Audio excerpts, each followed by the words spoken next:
Cet après-midi, on s'est réunis avec les partenaires du contrat de ville, les signataires avant tout, donc les bailleurs, le conseil départemental, la métropole, la ville, et puis tous les partenaires signataires autres, comme le PLI, la fonction publique du Pôle emploi, qui viennent apporter des moyens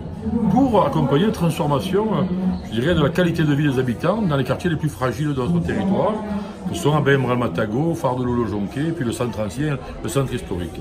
La volonté de cette réunion, c'est à la fois de dire que ça continuait et de donner aux partenaires associatifs en particulier les conditions de cette poursuite en termes de calendrier, de mode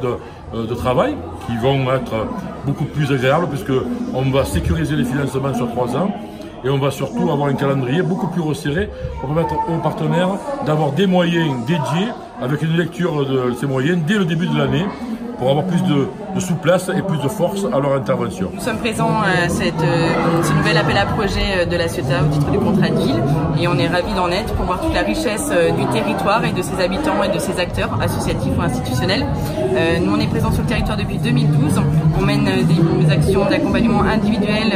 auprès de locataires et de propriétaires occupants, donc avec un accompagnement aux travaux au sein des logements, mais également des ateliers collectifs sur le logement, l'habitat et le petit bricolage. Voilà. Et c'est vrai que le territoire est source d'énergie et on est ravis d'y participer à notre niveau et on espère que 2020, les prochaines années, poursuivront aussi sur le même élan. Nous avons des projets en cours sur la rénovation urbaine des entrées des quartiers. Phare de Lolo, Matagot, Puy-de-Velay, Provence, Logis de Provence et également nous avons quelques projets en chantier d'insertion éducative sur la réhabilitation de certaines cages d'escalier et notamment le développement aussi de plusieurs jardins partagés sur le Gare Routier, sur une parcelle de 2000 m²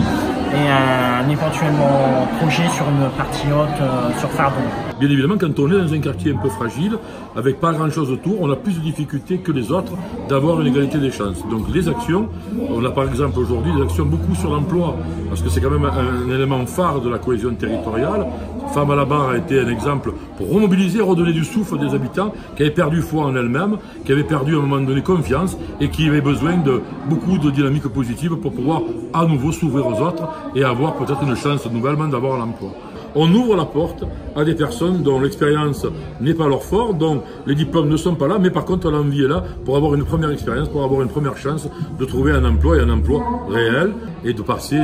d'une action d'inactivité à, je dirais, une activité totalement retrouvée. Ça c'est pour la partie emploi et après vous avez compris, c'est vraiment le lien social, la qualité de vie des populations dans le quartier, mais du quartier à la ville. On a vu les jardins partagés, on a vu aussi tout le travail que fait Faites-vous plaisir avec donc le CCAS comme porteur de projet. On a vu toutes les énergies avec les bailleurs sociaux qui font tout pour que les habitants se remettent à croire à leur cadre de vie, se remettent à croire à leur quartier et surtout se relient définitivement à la ville, au reste de la ville en tant que citoyen du territoire.